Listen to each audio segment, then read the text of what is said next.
Welcome back. Bonded Voices, Season 2, Gen X. Today we're going to talk about MTV. It changed the world. Video killed the radio star. Did it really kill the radio star? I'm Greg. This is Loren. And I'm Ian. So this topic is near and dear to Gen X. Other generations might have a story to tell about MTV, but I don't think those generations were as impacted as we were. I can remember being glued to the television for news, for videos, music I'd never heard before. Yeah, I think the first time I ever really knew of a newscaster was Kurt Loder with MTV News. Mm-hmm. All I remember was, video killed the radio star. I used to love that voice that girl had on that one, singing in the background. And the band was? The Buggles. Yes. And it was Trevor Horn's band, who was a music icon, music legend. And that was the first song on there. Very interesting that they went with that, right, as a song, thinking that before that it was all radio. And we'll get into it in a minute, but there was a lot of music shows before MTV came along. But MTV birthed the idea of, like, we're not doing live bands, we're doing music videos. And it was 24/7. Did it start 24/7 when it first came out, or did it become 24/7? That's a good question. Let's ask our viewers. Yeah, if you know that, write in. Give us a heads up on that, whether it was 24/7 start or not. But Kurt Loder was the first VJ. Well, he was the news guy. That's right. So there was Nina Blackwood, JJ. Was Kennedy one of the first as well? Or was Kennedy came on a little later? I thought she was involved with the news. Was she a regular? She was a VJ. Kennedy was a VJ. Some of these VJs are still actually on satellite radio. Right. And it birthed the VJ. Before that, the title VJ was like Quinn. Video jockey. Martha Quinn. Martha Quinn. Why would you be a VJ, right? And what does that even mean? So, yeah, that was the first part of that, and where record labels all of a sudden started thinking, we have a huge promotional outlet now to break music. We need to start investing lots of the band's money in putting together a music video. And think of the things it broke. Madonna. Yeah. Paula Abdul. All these 80s bands, Duran Duran. Mm-hmm. Mm-hmm. You know, MTV was a huge catalyst for the growth of that. But the funniest part is, and we'll get into it, we'll dig deeper into it, where's that now? Or is that YouTube? I think everything's moved over to the TikToks, YouTube, anything that's short form video. I think it's replaced music videos for us right now. Well, I think you do see a lot of music video type things on those other platforms now. I just on YouTube watched the latest Cure video. It was released last weekend. So let's go back to the 80s, right? Start of MTV. Prior to that, you had, in America, music shows. You had American Bandstand. Is that Dick Clark's one? What was it? It was American Bandstand after Dick Clark. Oh, boy. Don't ask me, I didn't live here, so... I didn't care about the music. I think Dick Clark was American Bandstand. It was? I think so. Okay. And was that, so that's where you would go to see music, because in England we had Top of the Pops, which was the top chart songs where the bands would either sing along, very bad miming to their music. Some bands would only do it if they could play live, which was a bit of a nightmare. Broadcast TV was a total nightmare. Milli Vanilli is another good story one day. Maybe that should be an episode we talk about, because there's a whole slew of information behind that and the way that's changed song production. But with music, we had two amazing shows that broke: The Cure, Duran Duran, Susie and the Banshees, called the Old Grey Whistle Test, where it was late night, Friday night, is on for like an hour, and they would break these new bands that John Peel was playing on Radio 1 on his show. John Peel broke a lot of new music over there. And then we had The Tube that came in the early 80s, just before MTV came out, which was 2 hours of it was almost like this huge warehouse and 4 stages. So they would go to one stage, a band would play like, All right. know, the Icicle Works were on that band, then they go over here, and you'd have Spandau Ballet playing on another one.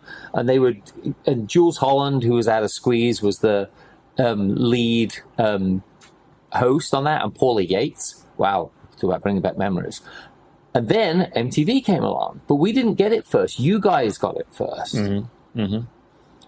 And then it finally came over to England. I don't think we had it 24/7 because back then we had 4 channels: BBC One, BBC Two, ITV, and Channel 4. Cable still hadn't came into England. Couldn't get through the water. No, tape wasn't long enough to 24 hours, right? So they couldn't do it that way. But yeah, we had these amazing music shows, and then it was fascinating to see the music videos that you could play and play and play again. Even going back to like Duran Duran's Girls on Film, Mm-hmm. which was amateur porn back in the day, if you remember the original video. And they had uncut versions of it and all that, and it was like, my mother was like, don't play it, Mum's coming out. Turn that on. So did they play the uncut versions after a certain time? They couldn't play them at all. You had to get those as from... How in the world did you... There's a guy in a long coat we'd meet in the park, and I got some speakers. I have Duran. You know, So you could get these, they're like, not bootlegs, but you could get them like at, what was it, Zia Records? They would have like, straight from the UK, these, you know. Really? Yeah. Yeah. But what's even crazier, think about this, is how things have changed, is that the raciest stuff that they had on MTV back then doesn't even, it pales into insignificance when you think about what you can get online now. I mean, not online on porn sites, I mean online on YouTube or you know, Daily Motion or any of those other video outlets. It's probably children's programming at this point. Right, exactly. Well, music, I mean, you got to think, what was it back in 88, 89 when the explicit lyric stickers came out, and that the parental advisory. I think we might want to do an episode on that as well, because that changed a lot of things as well. So with MTV, what's interesting is, on this topic, when did you as a listener stop listening? When did you stop watching MTV? What was the shift that made you decide, it's not of interest anymore? It was still a great source of music. Yeah. I honestly don't know if they still play videos. I think there was a big shift when they started doing more of the reality TV shows and game shows, and there's all these other things that were not. Well, that was a tectonic shift, right? They had this demographic that watched, and then all of a sudden, before you knew it, you turned on to watch a music video, and they're like, "Oh yeah, music videos between 9:30 and 9:45 on a Thursday." Right. Outside of that, it was reality TV, the Real World. You had cartoons like Beavis and Butthead, which were fascinating shows when they first came out. Mm-hmm. Groundbreaking. But at some point, they just ran out of runway. Well, is it because Generation X got to an age where so you have a captive audience? When it first started, the demographic was one of the first stations that was aimed at teenagers and 20-somethings. Okay. So it came out. Yeah, very much aimed at that. Mm-hmm. And as this generation ages and we're out doing things, we're not so much interested in watching music videos anymore. So our interests shift. Is that why? Loren, you bring up a great point, right? Because most businesses look at a buying public, a demographic that will buy their product. MTV sort of came along, and looking back, it's kind of baffling to think that they were appealing to a demographic that needed their parents' money, or those older, young adults, 19 through 23, 25, who were sitting around watching it all day long, smoking pot, whatever. They didn't have any money to buy anything anyway. So it's interesting to look back and think, was there pivot to political part of the product that they were actually selling? I think they were political for a long. Do you think they were political from the beginning? I do, because you got to think they were the ones that were pivotal in showing everyone what was that "We Are the World," which was early '80s, mid '80s. Mid, I think it was like 84, 85, or 86. It could have been. And they did, and so that was one of their big things. They also did all those big. Could have been 81, 3, 5, 9, 7. It was a year that started with a 1, 9, 8. Yeah, right. So it was in the 80s. Yeah. So we got it there. But they also had a lot of other big political concerts. And then in the, what was it, I think 91, I was, kind of going back on my history here, just see what I could remember and find out about MTV. And Rock the Vote came out in 91. So that was that when Rock the Vote started? Was 91? Yes. So MTV was really maybe 10 years old when that came along. But if you look at the news that they promoted, and what was it?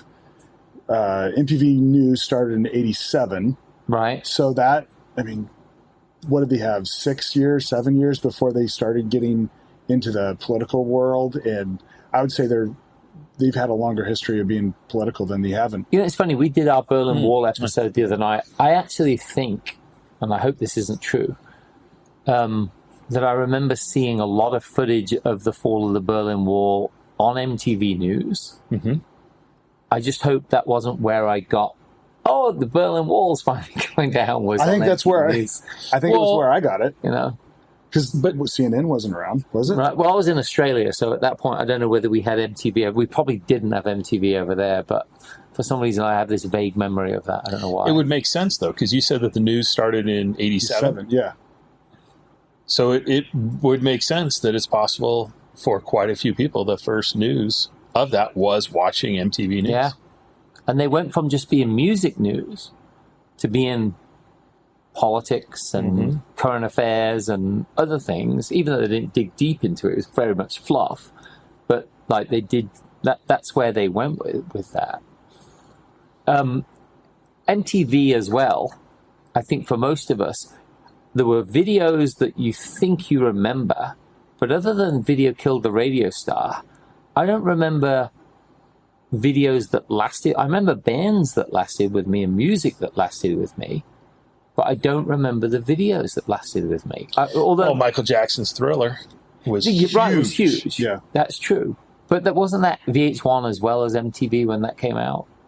I don't think VH1 was around at that point. So that was still one out. Year that started with a 9198 something. It had to be like 84, 85 when it was Thriller. Yeah. I just remember that video being so long. No, was it? Might have been 83, 84. Yeah, it was long. It was a very long form. Huge production. Yeah. And wasn't it released right around Halloween time? Well, I think it was at the time it was released, it was the most expensive music video that had been produced. And I heard Vincent Price? Yes. Was offered a buyout in that thing or a percentage. I heard that. And he took the 10 grand or something to do the voiceover instead of a percentage, which would have been changed his world. Someone had interviewed him, and I think that was one of his biggest regrets. Yeah. Was that structuring of that deal. Well, it reintroduced him to a whole new generation. Right. Think about that. He was an actor that it revitalized his career. Yeah. So, we went from music shows to music video shows to reality shows to, 2024 MTV today. Where do they even play music videos anymore? I think they have multiple channels. They do have multiple channels. I do see movies nowadays that are produced by. So they're a MTV. Production company basically now as well. So they do movies, they do TV shows. It's not just music anymore. Which, could you imagine if they decided to become a production company somewhere in the 80s? They could have dominated everyone because they had so much market share at that point, rather than waiting until somewhere in the 2000s. I would imagine that would be when they started the production side of things for movies, what have you. I remember, I think it was the second season of The Real World that I stopped with Puck. Remember Puck? Oh, totally. Yeah. Yes. And the ridiculousness of all of the I don't antics. remember anything but the name. Right. But I just remember. I'm going to do a PSA right now, which is I never watched any of those reality your life shows. is not complete. Oh, my life's a reality. It's Generation X. You're missing out. Yeah. Oh, no idea. Next, you're going to tell me you didn't pass out in a field someplace and you're spending the night at a friend's house. That's a different story altogether, that one. But yeah, it's, MTV for all of us Gen Xers out there, it was iconic. But let's go around the table. What effect did it have on you? So where I grew up, we didn't have the exposure to music on the radio. So we had country. We didn't have Western. We just had country music. And later on, we had a college radio station that had a little bit of new music, but they're limited to their whatever they had on their catalog. So the only exposure I would get to new music would be MTV. So you were just talking about how The Cure and some of these other bands were introduced on some of those shows. I remember 120 Minutes was a show on MTV. I can't remember if it was Sunday night or it was one of those where it would just show videos from up and coming new wave or alternative music. So first time I ever saw The Cure was a video on 120 Minutes. What about you, Craig? What was the question? How did MTV what effect did it have on you, or was it nascent? And it can be that you're just like, It was a social topic. It became an event where let's go spend the night at Tony's house because he's got cable, and we can stay up all night and watch videos. Where Steve might not have cable, so we can't do that. I also, just as we're talking about this, recall sitting and listening to the radio with a tape recorder and recording the beginning of every song, hoping that the DJ didn't talk over the intro of the song. Exactly. So you could get a good recording of your favorite song. And so then you would end up getting 4 or 5 seconds of a song. That's not the song I want. And you have to sit and listen to the radio, wait till the next song cues up. And I can remember doing that same thing on the VCR. Yeah, we would do recording. The same thing. Yeah. Oh, can't do it. And so it became it was amazing technology to have at our fingertips and get your favorite video on video. And now, just pull it up on YouTube. Just pull it up on the on-demand's changed. So I remember doing the same thing with VHS. We would record 4 hours of MTV and go through it and try and go from one cassette to another cassette, joining them together to make a compilation of all the good videos. Wow. That's how we used to do it. It was because we had too much. I'm glad we did that looking back, because the last thing I want to do is sit there and watch 4 hours of stuff. Because, before that, we would do what you said on the radio, is you'd have a cassette tape and you'd be recording the radio to capture that song. Mm-hmm. So does that make us enjoy it? Like, if you think about it, we went through all these different machinations just to get the songs that we wanted in a format. On a mixtape. So we had our own mixtapes. Kids don't have to do that. They can just, I want this song, and this song, and this song. That's my playlist. Right. But we had to go through, physical. See, honestly, there was an investment that we had to make in our own time. You brought up something the other day about, is the film or the book better? I actually think there's certain songs that the music video ruined. Because you painted a picture in your head what you thought the song was about. Okay. And then when you saw the music video, you're like, really? It's like that? Or you finally got to see the artist that was singing it and you're like, oh. You spin me round like a record. No, not exactly how I thought they'd look, Sure. I can recall with the Eurythmics that experience. Right. Of listening to Annie Lennox on the radio and then seeing videos and having that same experience of, wow, not what I had pictured. Right. Not in a good way or bad way, just not what I pictured. Yeah. Or the production value of the video, and they're like, you didn't put any effort. I don't like them anymore. See, and I think it played a part, which happened in the 80s, of you went from bands who had to be able to play live to those that weren't very good and could lean on their music videos, to the point of auto-tuning vocals and guest musicians covering their parts, to the Milli Vanilli story, right? Mm-hmm. All of that, MTV played a part in affecting. And I don't know if it did it for the good of music or cared, because music's now a wading pool. And there's nothing wrong with that. I think everyone should have the ability to, if they want, make music. Mm-hmm. Whether it gets on MTV or not obviously doesn't matter, because if you take 1,000 bands that were on there who are completely insignificant today, who cares, right? Sure. To say, I was on MTV in 1985 at 4 o'clock in the afternoon on a Thursday. Well, it's actually 4 a.m. No one saw it. Right. You know, and record labels would pay to be on or payola, the whole thing. But yeah, I think it did have an effect. And I think I'd have to say it had a net negative effect, because I think it also, with the reality shows, started the movement of, let's BS about the way someone's living their life in cribs, in rides, and things like that.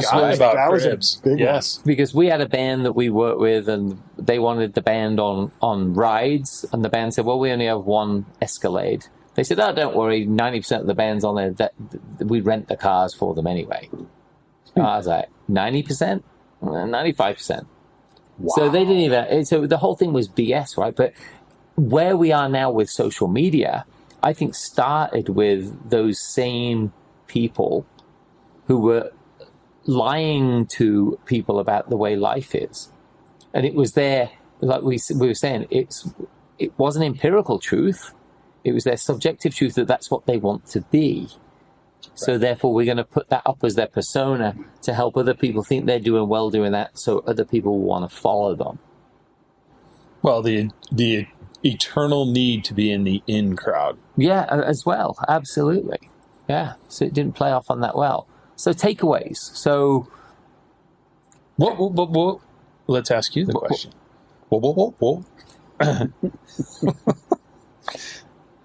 was the moment that you were like, man, this MTV's cool? Well, I was in the music industry. To me, it was like a dream to try and get on MTV or get one of the bands I was working with on MTV.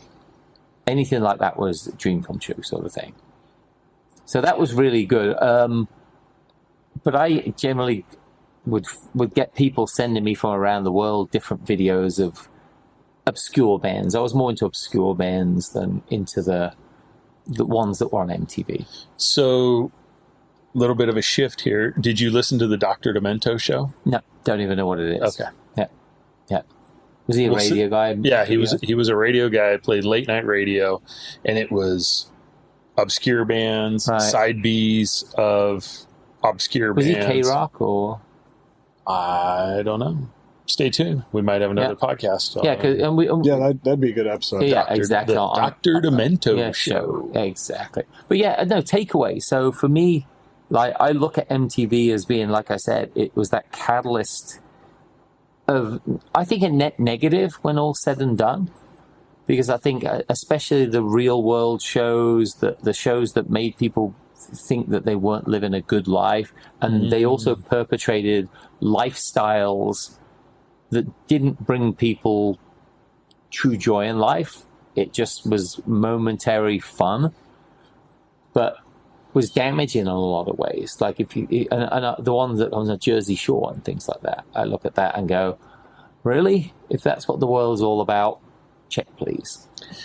Yeah, definitely not a very good representation of the depth of human character. Correct. That was beautifully put. Wow. Yeah. Why, thank you. Yeah. Loren, takeaway? I look at it as positive. I was exposed to a lot of different music. I love different genres of music, so it exposed me to a lot of different things.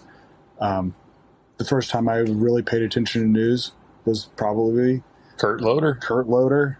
I think when I was in during Desert Storm, we were watching in the barracks from, MTV News. What's Max Headroom? Yeah. Max Headroom here. Yeah. So I think it was positive. It changed a lot of people, exposed them to different things. It gave us news in a format that most people, I don't watch news now. I can't stand it. Yeah, if I was you, I wouldn't say anything. What you said before was so profound. I would have done a mic drop and just left. It was like, Elvis has left the building. Awesome. No, go ahead. Silent version.